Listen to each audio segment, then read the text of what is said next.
Great. Well, thank you so much for joining us this morning. Welcome to My Professional Origin Story, the next in our installment at the Graduate College. It is my absolute delight to welcome you today. My name is Alyssa Crittenden. I'm the Vice Provost, I'm saying her title. I'm the Vice Provost for Graduate Education and the Dean of the Graduate College. And I am so thrilled to welcome our speaker today, Vice President of Government and Community Engagement, Dr. Constance Brooks, will be speaking to us today. I'd like to give a brief introduction, and then I will go over the process a bit as people are still getting settled. Dr. Brooks earned her Bachelor of Science in Social Work at Illinois University at Carbondale. She then earned her Master of Social Work in Administrative Practice and Policy here at UNLV, and went on to earn her PhD in Public Affairs at UNLV. So she is a proud double alumna. She has more than 15 years of experience in the areas of government affairs and community engagement, and a deep knowledge of higher education in the state of Nevada. Before her current role, she most recently served as the Vice Chancellor of Public Affairs and Advancement for the Nevada System of Higher Education. She volunteers for numerous organizations around the Valley and is the recipient of numerous awards, including the Cox Communications Black History Month honoree, the Nevada Urban Chamber Women in Business and Politics Award, the Clark County Women of Vision and Valor Award. She's listed as a Distinguished Woman of Nevada. And last but not least, she is the UNLV Alumni of the Year from the Graduate College in 2019. I learned so much from Dr. Brooks's responses to our interview questions that come out in the advance of the talks in the series in the UNLV Today News Center stories. So if you haven't taken a look at the story that came out Tuesday, I urge you to read it. And I would like to finish the introduction with a very brief story that is perfectly tethered here to her slide, to her title slide. While attending preschool at Crossroads Preparatory Academy in East St. Louis, she led a revolt with her 4-year-old peers in preschool against nap time. It was successful, so I urge you to read more about that, including what she chanted along with her compatriots during that coup. And as it turns out, she has been a leader and a community organizer from a very young age.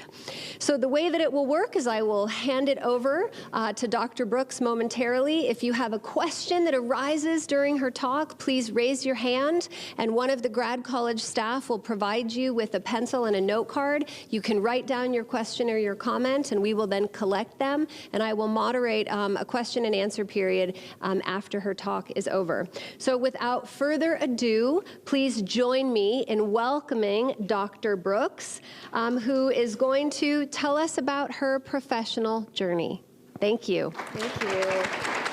Thank you. All right, can everyone hear me okay? Yes. All right. Well, good morning. I am beyond humbled to see you all here today, and so appreciative of this opportunity.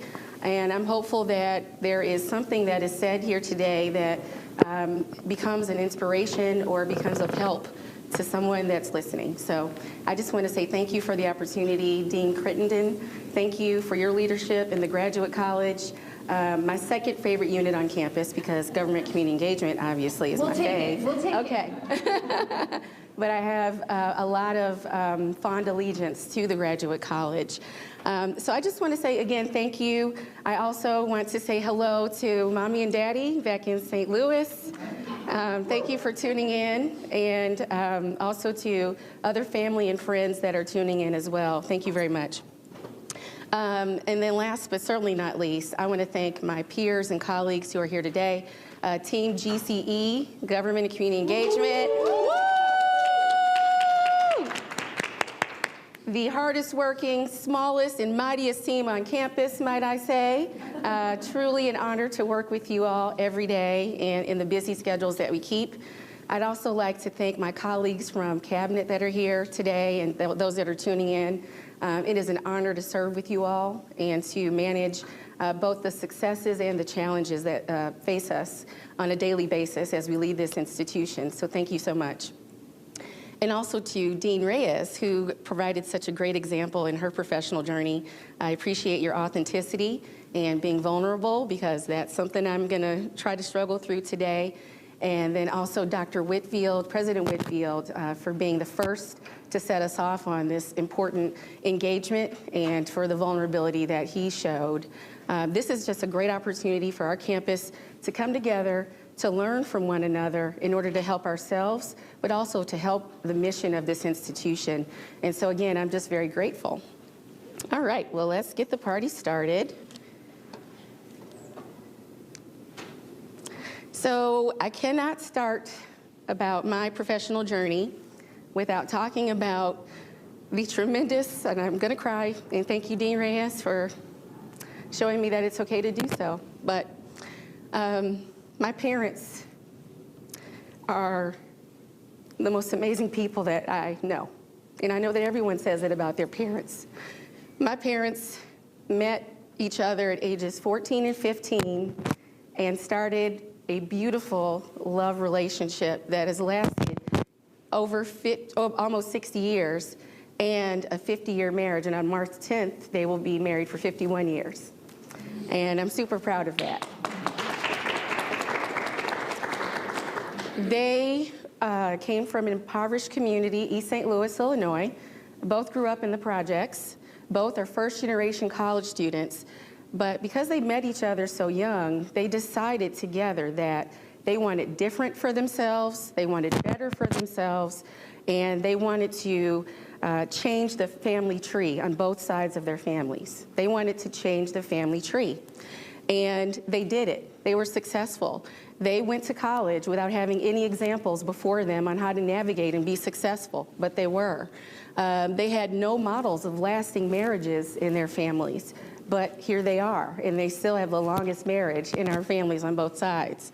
They prioritized education and giving back. They are my first teachers. I grew up with parents who were lecturers, who spent a lot of time talking to me and my brother about what it means to be a Black American, what it means to be a servant leader, what it means to give back, what it means to help those that are less fortunate, what it means to utilize your blessings for the benefit of others. Those are the types of things that that were ingrained in me as a child, as a very young child. They set the bar high for me and my brother. I remember a lot of lectures or a lot of talks about what it means to be a Brooks, to have pride about who you are, to be able to lend yourself, your heart, your brain to others for the benefit of society, for community, and to helping others. And then last but not least, our family had a whole lot of fun. And almost all of our memories revolve around food, of course, but also dancing. We love to dance in my family. We did chores while dancing. We do all kinds of things, and dancing is definitely one of our favorite things to do. So sometimes you'll see me kind of bust out in a move, and it's because my dad and I used to share snack time, and we used to dance together, even with no music. So that's my go-to for stress relief, to give a little uplift. And sometimes I dance and I don't even realize it. In fact, my boyfriend pointed out to me, he's like, oh, and there's the I just got off work early dance. Like, I just do random dances. And it's like, yep, that's how I'm going to do. I'm going to dance it out. So that's a little bit about my foundation growing up. And, you know, this picture means a lot to me. This is Ruby Bridges, who went to school in Louisiana and integrated schools across America and was the first person to do so at age 9. And while my experience is not as dangerous, as controversial as what Ruby Bridges experienced, and I'm certainly not comparing myself to her by any means, the culture shock that I experienced when my family moved from an all-Black community in East St. Louis to a literally all-white community in St. Charles, Illinois, because of my father's job. He became a warden of a prison in the Illinois Department of Corrections that moved our family from East St. Louis. So essentially, I went from going to school every day where everyone from the janitor to the principal was Black. I fit in. I was able to be supported with my intelligence and aptitude and other things, and just flourished. And then we moved up north. And I went to school where I was one of 3 black students in the entire school. And all I had was one summer to adjust to that.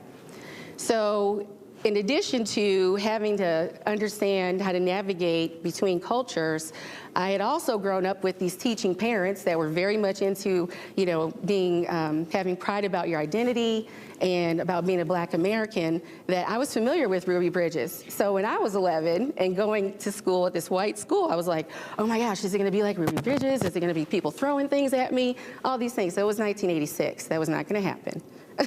But in my 11-year-old mind, I was terrified, legitimately terrified. I remember the very first day of school. I remember my mother and father being with me on my first day of school, and I can now, as an adult, realize that they were terrified, right? They knew that they instilled in me a lot of confidence and identity, strengths around my identity and helping me to understand who I was, but they also weren't sure how this was gonna work out. So the pursuit to fit in, the pursuit to just be accepted was something that was relentless for me throughout junior high school. And things got better in high school. I was one of 5 black students in the whole school. And that was, the student population was 2,600 students, one of the highest performing schools in Illinois, and I was one of 5. So still struggled with fitting in, with trying to understand who I was, and also being okay with who I was and exhibiting confidence. So what helped me was my close-knit family. All we had was each other. We did not have any family in the Chicago area. Everyone was in Southern Illinois or in Missouri. And so we developed a super close bond.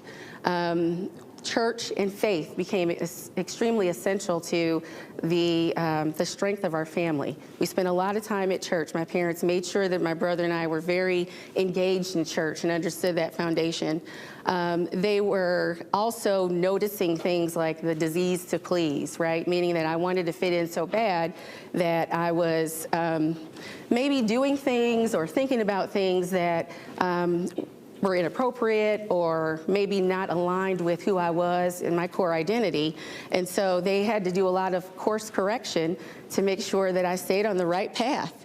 You can imagine how I was as a teenager if I led a revolt at 4 years old, just saying. And then I would say that one of the things my father really drilled into me was something that I use to this day is the phrase, teach people how to treat you. Because sometimes people underestimate you or don't know how to deal with you because you're different. And sometimes you have to teach them how to treat you. They may disrespect you, they may, like I said, underestimate you, and you need to, with diplomacy and with grace, teach them how to treat you. And so I think, in my opinion, my imposter syndrome and performance anxiety was really honed during this time, because I always stood out. There was no way for me to blend in. And imagine getting in trouble for talking in class, but being the only one to get in trouble because I stood out in the whole sea of students, and the other person would get in trouble, and I'd get, talks too much on your report card all the time from my parents, and they'd say, why do you talk so much, or why do you, and I said, well, I'm trying to be social in class, but what they said was that you've got to be careful because you stand out. You've got to work harder than everybody else. They're expecting you to fail, and they're looking for you to do things wrong. So don't give them the excuse. Don't help them with that. So those are things that are still kind of flowing through my mind as I'm making decisions, as I'm growing older, as I'm going to college, et cetera. So went through high school and then decided to go to Southern Illinois University. Go Salukis, yay. It was there that I decided to major in social work, and discovered how advocacy could be amplified and enhanced through scholarship, through social work. I realized also that, wow, this is a profession that's really aligned with the ethos of my family, which is around giving back, being supportive, being integral in the community. My practicum placements as a bachelor's social work student were in the Department of Corrections, surprise. I've worked as a work release center, and then I also worked at an inpatient drug rehab center for teenagers, which was pretty tough. But those experiences I thought were gonna be super helpful and get me ready for what was next, which was my first professional job working in social work, which was in foster care. So I worked in Chicago, Cook County foster care system, and that's what most social workers do, especially right out of the bachelor's degree program. And I was miserable, absolutely miserable. And it was confusing because I thought, here I am in this job, in this profession that is aligned with my family ethos, that is really speaking to my heart about what it means to serve and to give back. But I really don't like this kind of work. I really don't. And so what happened was I started questioning things. That's why I have all the questions there. And almost every week I would ask my supervisor, well, why do we do it this way? Or why are we making this decision? Or why is this happening? We're not achieving the outcomes that we're supposed to. And finally, my supervisor said, you need to go to grad school. You are asking all of these policy-related questions, and I kept fighting the fact that I wanted to go to the whole management and just tell them, you need to do da-da-da-da. Instead, I was working with the parents and the children. And while I enjoyed the children, not so much the parents that abused them, I also just became so attached to them. And I figured out that direct practice just wasn't for me because I was emotionally, I couldn't cut it off. And I was taking the work home with me and feeling so awful all the time for these kids. And so anyway, preparation met opportunity when my brother was pursuing going away to college. And one of the schools that he was interested in attending was Millikan University, which had a strong music program. My brother is a performer, he's a professional singer and musician. And I was home taking a break from the crazy job I had, and the director of admissions happened to call looking for my brother. Well, that director of admissions became my boss. As he said, hey, what are you doing home? It's the middle of the day. And I said, well, I'm actually taking a week off work. And he said, well, tell me your story. And he said, well, send me your resume. I'm really enjoying talking to you. And I bet you other families would too. And the rest is history. I fell in love with higher ed as a profession. I enjoyed traveling all around Chicago, St. Louis, Milwaukee, trying to recruit families, especially first-generation families, and talking to them about the power of education and how it can change family trees, especially with me as an example talking to them. I know what it meant, and it was an amazing opportunity. However, it was limiting because I traveled so much, I couldn't ever find the time to go to graduate school. So, therein lies a decision point. After doing the work for so long, how are we going to make this work? Oops, I went too fast. I decided to pursue graduate school, and I decided I wanted to go away. But at this point, I didn't know where I wanted to go, but I knew I wanted to go to graduate school. In the meantime, I pledged, sorry, Erica, the best sorority in the land, Delta Sigma Theta Sorority Incorporated. I am a proud legacy. My mother, Connie Brooks, is a soror of mine. And there are other notable sorors that I wanted to just make mention of. Dr. Rebecca Rogers is the local president for Delta Sigma Theta, and she is a leader here on campus. We have Mayor Pamela Goins-Brown, the mayor of North Las Vegas, is a sorority sister of mine. And then Ketanji Brown Jackson, who is our first Black woman Supreme Court Justice, is also a sorority sister. And really the tenets of Delta Sigma Theta are about sisterhood, scholarship, and service. We were founded in 1913 by 22 undergraduate women at Howard University who were dedicated to public service, so much so that their first act of public service was marching in the suffrage march of 1913. But please note, they marched in the back. They were not allowed to march in the front. But they did so knowing that this was something that was going to change America. So there's a deep sense of care for the community. There are 350,000 sorors all over the world. Deltas are everywhere. Dr. Langston, if you're watching, she was one of the first people that I connected with on campus because she's also a sorority sister. And so I looked, when I moved to UNLV, to find community, and I found it within my sorority. So I arrived to UNLV, yay! And I was fortunate enough to go through the accelerated social work or Masters of Social Work program. I got done in 3 semesters and actually was thinking, oh, I'll just go ahead and figure out the rest of my life. I'm not sure if I want to stay in Las Vegas or not. Well, UNLV said otherwise, no, you are not leaving. And I was tapped first to be a part-time instructor in the School of Social Work. And then I was hired full-time to be a training and development specialist in the School of Social Work, working on a special grant to help reform the foster care system. So full circle moment, having once been a foster care worker and didn't like it because of the policies, but now working through scholarship and research through the university lens, trying to help reform the system here in Nevada. So a very amazing opportunity that I received 3 months after graduating from the MSW program here. And I got to work with Dr. Ramona Denby and wonderful social workers in the School of Social Work. And then Dr. Burnick in particular, I want to thank him, Dr. Lee Burnick in the College of Urban Affairs. I took some classes in the public administration program in my master's program, and he was one of my professors on public budgeting. I remember it to this day. And I asked a lot of questions, always in class, big surprise.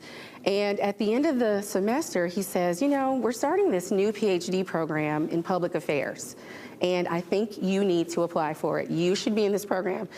And I was like, you know, Dr. Burnick, I'm kind of tired of school, and I really want to have a life, and I'm trying to figure this out, but we'll see. And he kept hounding me, and then I spoke with Dr. Faye, Dr. Barlow at the Graduate College. Thank you so much for your wisdom and support, and other people on campus who said, absolutely, this is your future. You should do this, and you should do it right now. I said, okay, but I'm trying to work full time and trying to make ends meet, but we'll figure it out.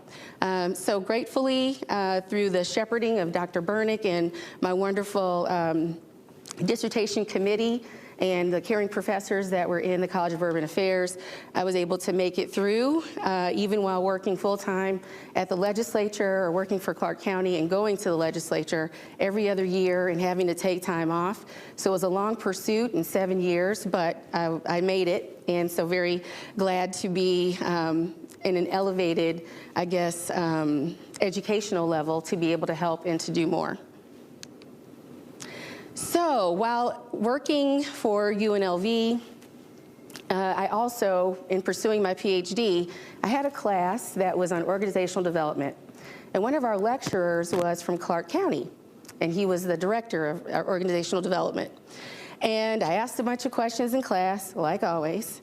And I had to go to the bathroom. He was in the hallway lingering around, and I said, you know, organizational development is really interesting to me because, again, it's about process, it's about setting things up for success.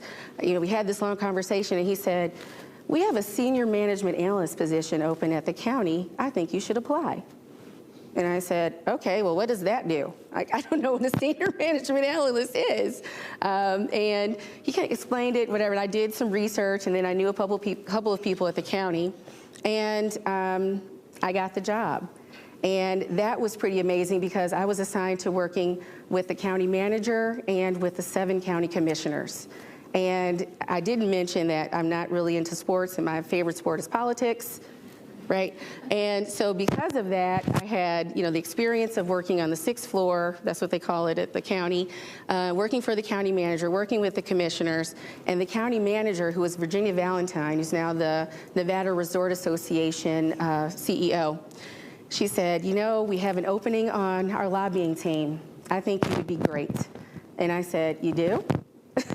What makes you think that? And also, let's talk about what this lobbying is, because I'm not really sure about it. But okay, I know people go away to Carson City. I know that we get really busy around this time in the county manager's office. I know that there's a lot of laws being changed and policy sausage making, but tell me more about this. And, and I always say yes to things, and so lo and behold, I found my lane. It was the perfect intersection of social work and advocacy. And it was also the ability to understand for what is for most a very opaque and confusing process. And I can proudly say that I understand it, and I understand it so much that I'm always trying to help others understand it and to become engaged. So this was also just a great way for me to give back professionally. So I do a lot of volunteering, and I'm on boards and other things, but now I could, do this in a more professional capacity. And then, I have a passion for helping others, being involved in the process. So after working at Clark County, there was a position in the system of higher education. And it was a vice chancellor position for government affairs. And actually, what's interesting is that the first go-round for that position, I didn't receive the job. I actually went to go work for CSN and became the director of government affairs there after going through a very competitive interview process to become, actually it was the director of government relations for INCHE. Well, lo and behold, 6 months later, after working for CSN, the chancellor at INCHE says, you know what, we really need you to go to Carson for the whole system because you know what you're talking about, you're good at what you're doing, we know that you love higher education, and we feel like you would be a good fit just to represent the whole system. And in my head, I'm thinking, well, isn't that the job I applied for anyway? But okay. All right, so we got here. But I was 35 at the time when I became vice chancellor. And while that was pretty tremendous and a huge, huge deal, you see my parents flew out the day that I was appointed. It was a special day that I will always remember. But it was an interesting experience to be a vice chancellor so young. I feel like I kind of peaked early in the sense that I maybe missed some professional milestones along the way, maybe some coaching that I could have received. And then showing up at INCHE without a lot of role models that looked like me was also pretty challenging. And so I felt, once again, isolated. I felt, kind of alone in the sense that I'm this young leader, I'm single, I'm in a cabinet full of people that have very different life experiences, and so I struggled quite a bit to have my voice heard, and the professional challenges were fairly great. And then, unfortunately, in my early 40s, I experienced some health challenges. And I don't know that I fully took the time to process those health challenges. I kind of just barreled through and kept going. But they contributed to some deterioration of my confidence because I had to miss work and because I just had these personal challenges. And so the imposter syndrome was at an all-time high at a time where you would think it shouldn't be, right? I have all these opportunities and people are thinking enough of me and providing me with these opportunities, but in some ways I felt like I didn't belong there. But I never let that stop me. I kept going, I kept trying, I kept fighting. And now I can say, I'm where I'm supposed to be. I get to lead the Office of Government and Community Engagement for the institution that I love, for the institution that has been so instrumental in who I am professionally and personally. And it is a daily blessing to drive up to the Gateway building and park with the better parking, might I add. Love that part. And then to enter, this is the elevator that leads up to my office. And I put this here because sometimes I do stand there and I say a prayer of gratitude. Sometimes I can't believe that I have the job I've been watching for a while, on the sidelines and wondering like, wow, it'd be great to be able to advocate and spend all of my time professionally advocating for UNLV. That would be so cool. And so to be here right now is just incredible. I've experienced a lot of successes, but also a lot of hardships, but it's really brought me to, I think, where I'm supposed to be. So takeaways. Most of the job opportunities that I've been provided were accepted with a lot of fear. So they said, hey, you should be a lobbyist, or you should work for Clark County, or you should blah, blah, blah. And I said, okay. And inside I was like, oh my God, what are they talking about? Can I do this? Why do they think this? But I said, okay. And I said yes, and I did it.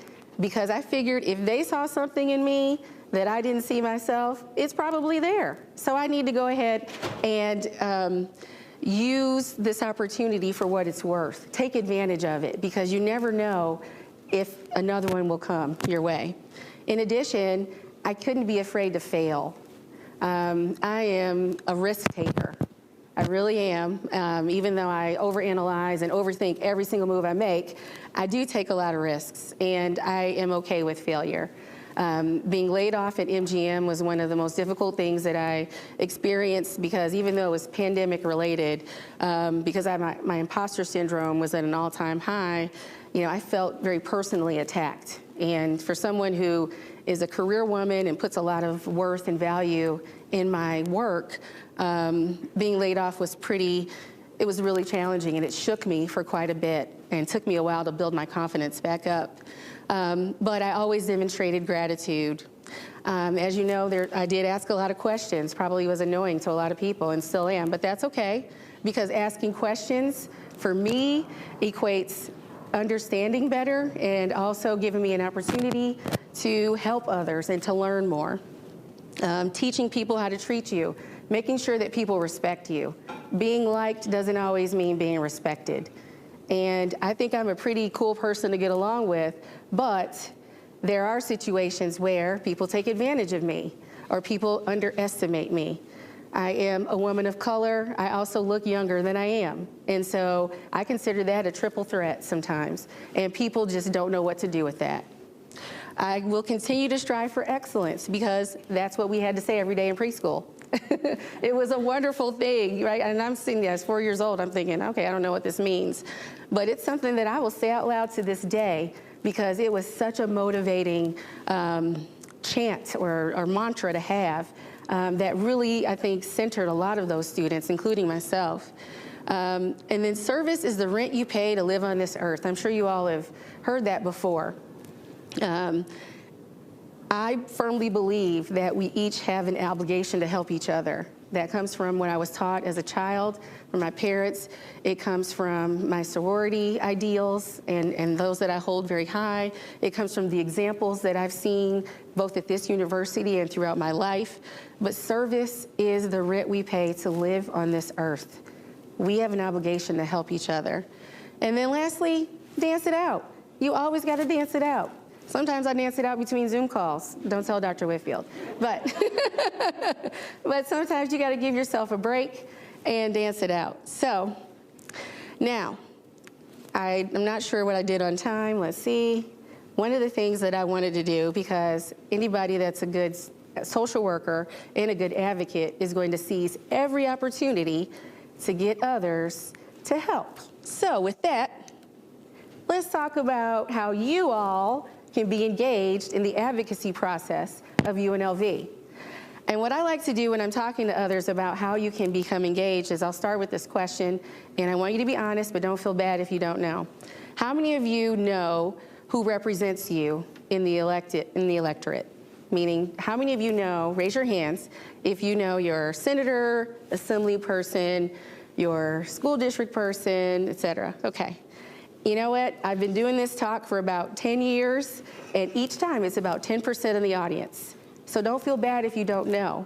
But use this as an opportunity and as an urging for you to know. You should know who represents you. You should know who you're voting for, and you should also understand how you can connect with them so that they can do better by you, better by your family, better by your neighborhood, et cetera, and better by UNLV. So who represents UNLV? So these are people that you can, if you come in contact with, you can let them know. I'm a member of the Rebel family. We care about these issues. We're hopeful that you can support us.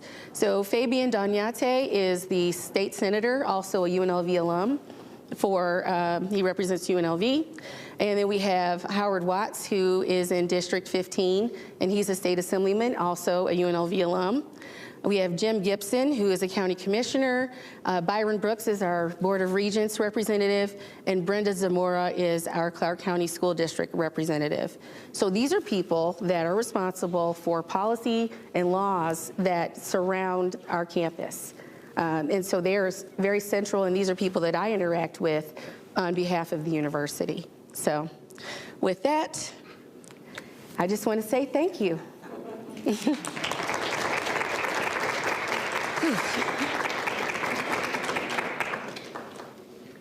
did great on time. Thank you. We have ample time for questions. So the way that it's going to work now is if you have a question, please raise your hand and you can write it down on a card, or if you already have one, you can raise your hand and one of our team members will come and pick up the cards.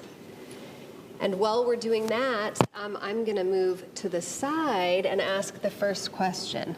Okay. I'm going to use this opportunity selfishly while I'm holding the mic to ask the first question. You mentioned something. You mentioned it, but it was somewhat in passing. When you mentioned that you were a vice chancellor and there weren't a lot of role models around you that you could look up to who looked like you or who had a similar story, and that it was very isolating. Can you share with us a bit how you overcame that? How far down did you have to go, and what tools might we learn from you? Well, actually, I went back to how I felt at 11 years old, to be quite honest. Those feelings come up not as often now, but they do sometimes. And the way that I survived that was, one, being myself and not being shy. I've never been shy. Big surprise, shocker. And I spoke up. And even though I didn't get the support or the answers that I sometimes needed, it didn't stop me from trying. And I did so every day. I also decided to find external supports.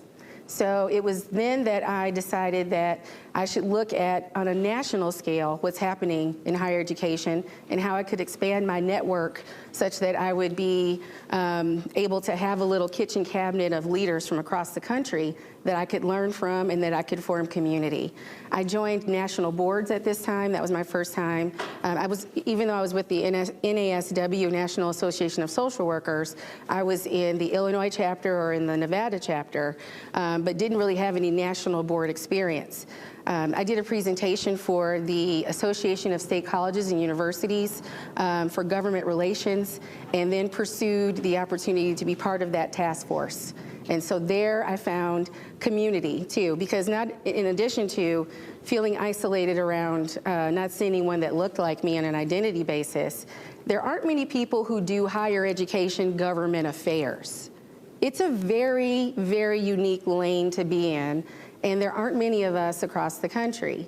And so I also was challenged just to have people understand who I was or what my role was, and especially because I was the first person to be in a government relations role in NCHE ever. So it was a lot of firsts that happened, but I just decided to create my own community externally. That was helpful. Thank you. Okay, we have a lot of questions. Oh, God. Okay. It's all right. You got this. You got this. They're all great. Okay. I don't even know if we'll have time for all of them. So we'll do this one because I think that it sort of tethers to the last one. What advice do you have, and you may have answered this already partially, to combat imposter syndrome throughout different stages of the career? So I can, I'll add on to that. It sounds like you've utilized different tools at different phases kind of your own growth and development professionally and personally. So do you have any good take-home advice other than create your own community, but for how to combat imposter syndrome? Well, it's hard to say other than create your own community, because I think that's really essential to helping you feel like you belong, to helping you feel like you know you're where you're supposed to be. I think it does vary in terms of what you're looking for in different phases of your career. So I recognize that even though I had state board experience, I didn't have national board experience. But then I also looked for leaders that were in the community and outside of higher education that served as great mentors and people that were sharing similar experiences, but in different disciplines. And so I created a nice little network of friends here that I call family, and we all have the same kind of job, but in different industries, but we're all kind of isolated. I wouldn't say I'm isolated right now, but we all experience those feelings of isolation. And so I would say forming an external community of maybe professionals, and then also an external community of friends that also understand your plight as a professional is going to be helpful. And then the last thing I would say is doing a lot of scholarship and research. Reading about your profession, reading about how you can, use some of the latest and greatest trends in higher education or in whatever field you're in to be able to infuse that into what you're doing at work, bringing new ideas to the table. And you learn that through scholarship. And that helps others to see value in you. It helps them to understand that you care more about than just your job. You're looking ahead. You're interested in what's happening on a national scale. And all of those things help people to understand you better as a professional, which then I think creates opportunity for that imposter syndrome to be tampered a bit. Excellent. Thank you so much. This is a really good one, so thank you to whoever submitted this one. Can you share with us a leadership skill that you feel you learned on the job that was not in your toolbox beforehand? That's a really good question. A leadership skill. I would say listening. And you might find that to be really basic, but here's why I say listening is a good tool, because there's a type of listening that you can do, right? There's listening with intent. There's listening with trying to understand actions, motivations, and when you're dealing with elected officials in particular, you do a lot of listening, but you also have to listen with understanding what's in the background and what's going on behind them. And again, it may seem basic, but for someone who talks a lot, but also someone who's very much interested in effectuating change, you can only do that by listening and trying to really get at what folks are trying to accomplish. And that requires active listening. So I actually enhance it and not just say listening, but active listening, asking probing questions, making sure that you are fully understanding what they're trying to do. Because when it comes to changing the law, you have to be exact. And intent is paramount. And so if I'm not understanding what the legislator is trying to do, and it's harmful to UNLV, then we've got a communication problem. And so that's a leadership skill that I've honed over the years to become more successful in my negotiations with elected officials. I think that skill is useful for all of us, regardless of where we sit professionally. So I'm going to combine two questions. They're similar, okay. But I'm going to let you freeform your response. So one of them is, what is one of the best life lessons you received from your parents? And what do you think your parents did right in their teen years, or in your teen years? I'm not sure. We'll say your teen years. I'm going to answer the second question first. And again, hi, Mommy and Daddy. You know what? They were relentless in making sure that I didn't stray away from who I was. They never gave up. And even though I challenged them at every turn as a teenager, I really did. Questioned everything. Acrimony with my mom, because that's how it is, right? Among a young woman and her mother. They just never gave up. The love was consistent, the support was consistent, and they were stern and strict. They were very strict, but it was for a reason. They knew that me being unbridled and just being out there, whatever, like, who knows what I could become. I probably could be a great criminal or something, who knows? But you just never know, because if it weren't for them, who knows what direction I would have gone in. But they stayed on me. They made sure that even though I had talked too much on my report card, they helped me to understand why it was there and what I had to do to make sure it didn't get there any further. Education, again, paramount. They made certain that we did well in school, and if we didn't, there was a price to pay for sure. So I would say just their tenacity as parents. And as an adult now, I fully understand what burden that was. I mean, I don't have children and have a busy life and lots of things going on all the time. And to know that they, in their busy lives, serving on statewide boards, my mother was president of the Illinois Public Health Association, my father president of the National Association of Blacks in Criminal Justice, volunteering, hosting fundraisers for politicians, very active home, lots going on. But they knew that the ticket for them was education, and the ticket for me and my brother was also the same. And they weren't going to settle for less, and I'm so grateful that they didn't. As far as what was successful for them as teenagers, I think it was, they just wanted better. They wanted different. They both grew up in poverty with large families. And my mother was the first, although the third born, the first woman in her family in 3 generations not to be a teen mother. And they were in a relationship and still didn't have me till my mom was 24. So they were, again, tenacious. They were goal-driven. They knew exactly what they wanted for themselves, what they wanted for their future family, but also what they wanted for their extended family. They are leaders on both sides of the family. And they knew that if they didn't do it, then the others behind them wouldn't have examples to do it. Oh, thank you. So we have several of the same questions, slightly modified, and so I'm going to put them all together. Can you share some advice for people who are earning a PhD in urban affairs for life after graduation?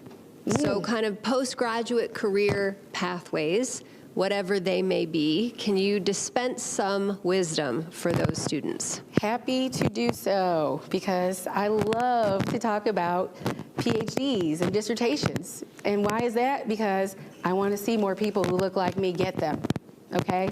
Because it's something that is achievable. And so I'm on a crusade for that. One of the things that I would share is to not do what I did, which is to not publish. So I did a lot of work on my dissertation. I actually traveled around the country. So I did not, because I worked full time and I did have a bit of PTSD after all of that writing, I just didn't make the next step. And I really feel like not good about that. So I'm always thinking about how I can kind of get myself out there. I mean, my dissertation was published, yes. I do have an article with Dr. Bernick, but I didn't do a whole lot with it. And I still can, and I still have to find the time to do so.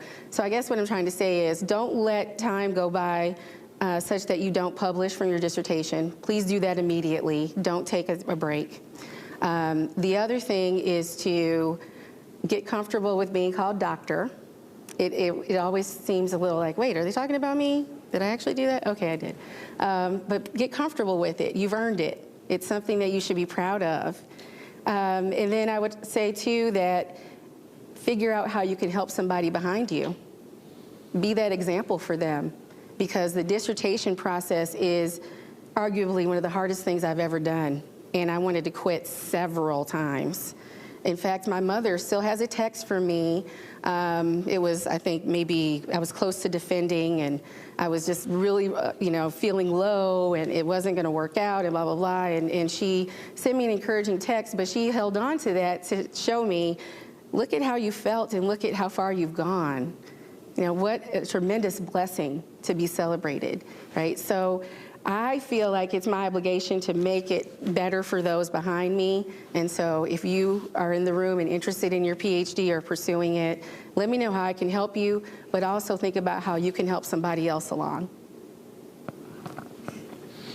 Fantastic. Switching gears. Okay. Can you share with us what, in broad strokes, what the legislative agenda might look like for UNLV in the upcoming session? All right. Now we get into the nitty-gritty, because talking about myself is not easy, okay? Especially for someone with performance anxiety. I think that we are in a very good place at our institution, and some of the things that we're looking to ask for funding-wise are to further our mission. One of the things that President Whitfield, I know, is very excited about is immersive learning and the opportunity for virtual reality to be infused in our curriculum.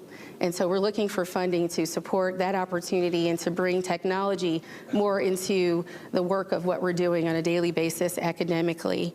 Let's see, we are interested in expanding mental health. We are fortunate to have a leader in President Whitfield who prioritizes mental health. We have an upcoming mental health town hall next week. I hope you all will attend that. But we are looking to get funding to provide more services on campus, to provide more practitioners. And in addition to that, we're looking to create opportunities for workforce development in mental health, to be able to give our the departments like social work and marriage and family therapy, to give them more funding to produce more practitioners. As you know, Nevada is one of the we have the lowest outcomes with respect to mental health. We have the least amount of practitioners in this state than in comparison to other states. And especially in Las Vegas, the most populated area of Nevada, we have even less. And so I'm really proud that UNLV is going to be part of that solution, and that we're going to go for funding to support that effort also. We have a wonderful Kirk Kerkorian School of Medicine that has graduated 2 classes now. And so we are interested in getting more funding to expand their program and grow the class from 60 students to 90 students. We also are looking to expand our education, College of Education efforts. They've been doing wonderful with respect to trying to help workforce development in the K-12 system, trying to make sure there's more licensed teachers. You're hearing about teacher worker shortages and things of that nature. So UNLV is seeking funding so that we can be a part of that solution as well. We are looking to receive funding for the Cannabis Institute, and thank you, Dr. Durrett, for being here. Not my question. It's not your question? It would be okay. We just talked about this, so that's okay. But we're looking for funding to support and elevate the work of the Cannabis Institute, which serves and can serve as a national leader in the scholarship and research around cannabis and how it's used medicinally, the unscheduling process for it, et cetera. We are at the epicenter of that and seeking funding for that as well. What else can I discuss? Preliminarily, I have to say that we have to go through the Board of Regents process, and so we've only made our first shot at presenting this information to them privately, but at the Board of Regents meeting next week, Thursday and Friday, it will be discussed a little bit more, and each of the institutions will bring forward their wish list for session. We're always looking for funding to support student success initiatives and to make certain that we see our students graduate faster. And you know that President Whitfield has also prioritized student success and services to support the whole student. I'm trying to think of anything else. This could be a very long-winded answer. There are a whole lot of things that we're looking for. Campus security, obviously. I can't believe I didn't start off with that. But we are looking to join with the other INCHE institutions to have an ask that would elevate or enhance all of the campus security across INCHE. So things like cameras or more patrolmen, all of the things that we've been discussing that you've received from President Whitfield's updates are central to our asks, for sure. Well, I don't know who did ask that, but thank you, whoever you are. All right, and our final question is, for you, professionally, what's next? Oh, goodness, that question. I was hopeful no one would ask. But I'll say this. I don't know for sure, but I know I'm not done. And I am a perpetual student, and so I am looking forward to some professional development opportunities here soon where I am able to enhance my knowledge, enhance my leadership, and we'll see what opportunities present themselves in the future, and I will keep you all tuned. But for now, I'm really happy. Yay! Perfect answer. Okay, let's see if I can juggle this whilst holding the mic. Oh. I might need some assistance. Uh-oh. I'm phoning in a friend. Okay. Okay. Thank you. Okay, I'm going to do it this way. I don't want to smudge it. Okay. All right. Oh. Well, okay. It is our pleasure to present you with a plaque. Thank you. To commemorate today and to thank you so much for sharing this inspirational story. It is very meaningful. Origin stories really matter, and we are thankful to you for sharing yours. So thank you. Thank you. All right, everyone. Thank you, everybody. Thank you so much. We so appreciate having you here, and we hope to see you next time. Thank you. Bye, everybody online. Thanks.